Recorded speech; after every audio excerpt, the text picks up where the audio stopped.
Good morning, January the 26th, 2019. We're fitting the new dampers to the front of the Midget. We've built the driver's side one up, and that is how it all sets up. These have been supplied by Peter May Engineering, and so we're going to dismantle them and then fit them to the car. They obviously bolt on into the normal mounted position. You can see that it triangulates the trunnion, and you can see the top of the trunnion there that we will be bolting it through. Okay, we'll get everything dismantled and then we'll start the work.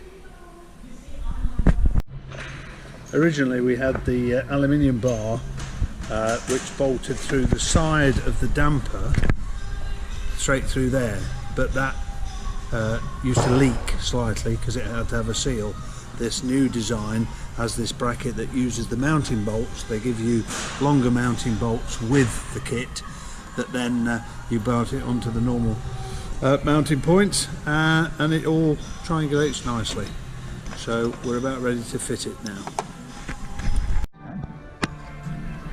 Got a couple of assistants here, number 1 dog and number 2 dog. Matt, you may remember him, famous man from last time, is about to put the dampers in. Sorry, one thing we should probably say to start with is we've half pre-assembled everything. So we've set the length of the arm here to reach the other side, so we can get the pin through, and it's quite level. We've also put this bolt through and tighten that up as well. We fit it that way, just make sure the nuts on the inside, bolts on the outside. Gives a little bit more room that way. Okay, so we're going to fit it now. We did fit it the wrong way round initially, and it was...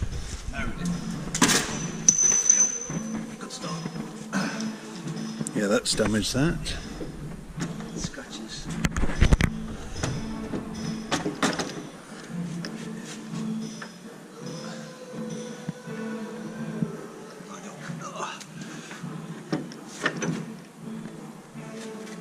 Is that?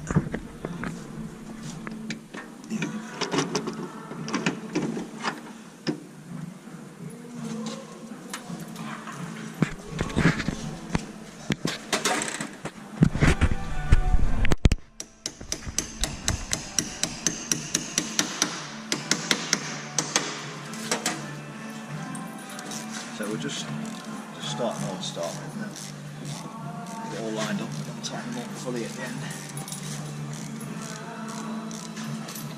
Action scene going off in the background, the dogs are scrapping in.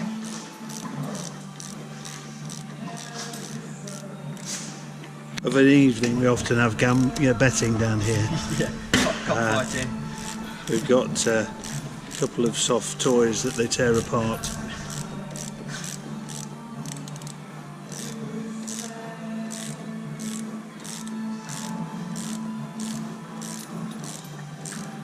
We stopped the bear baiting. Yeah, ran out of bear. I was sick of taking all my clothes off. And people shouted at me. It wasn't the only person who was sick of you taking your clothes off. Oops.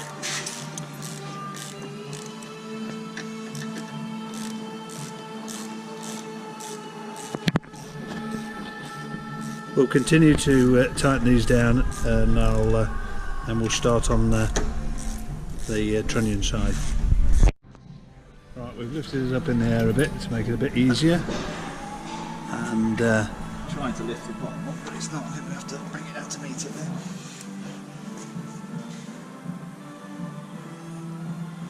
bit of brute force. That's a general start, can you tell?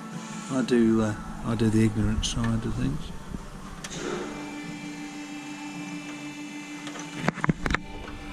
Okay, we need to Shims. Yeah, we're going to shim it. I don't know how many we need to put in. So It was 2.5. 2 large ones, 1 small one, according to your dad. on the outside. Yes, it should be.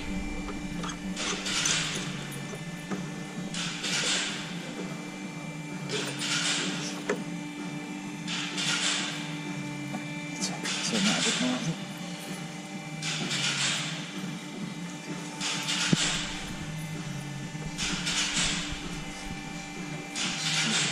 for the hole. I'm just going to turn that.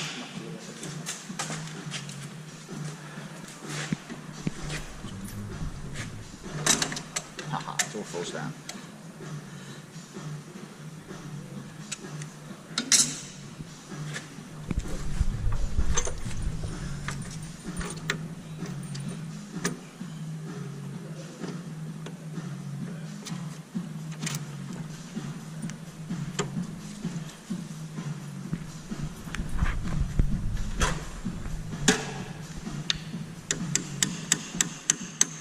Now you want to split those watches?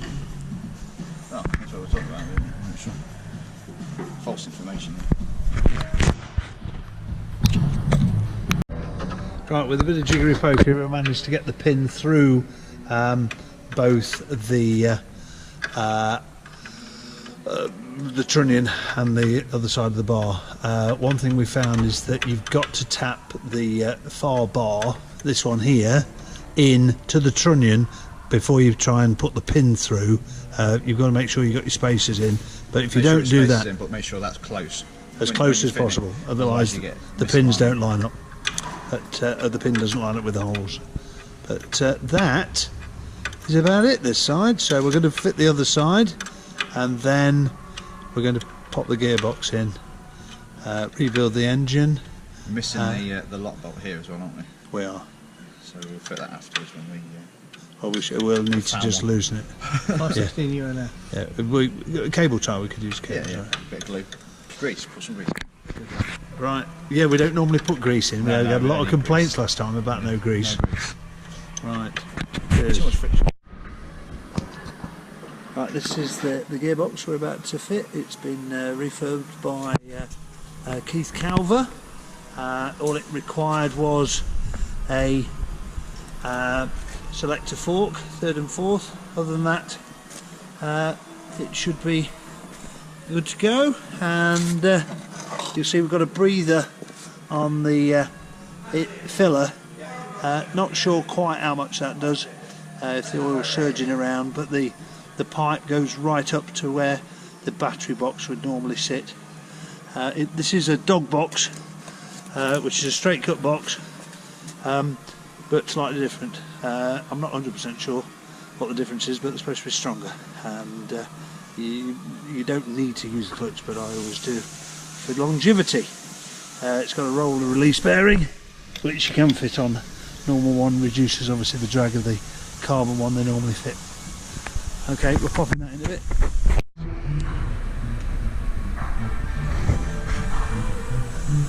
Okay, so we managed to get the gearbox in. It just slides up. You need to locate these 2 bolts. Make sure use some drift or something to get them lined up. They can be a pig to fit. We have yet to tighten the 2 bolts top and bottom that come through the transmission tunnel. We've just been messing around with getting the exhaust on. We don't know the exact position yet because obviously the engine isn't in, but we've had the manifold ceramically coated. It's all a bit disgusting under here, but it is a race car. Leaf springs, lever arm dampers at the back. The diff, which I think we're running a 3.9 at the moment, and I think we're going to lower it down and we'll be off.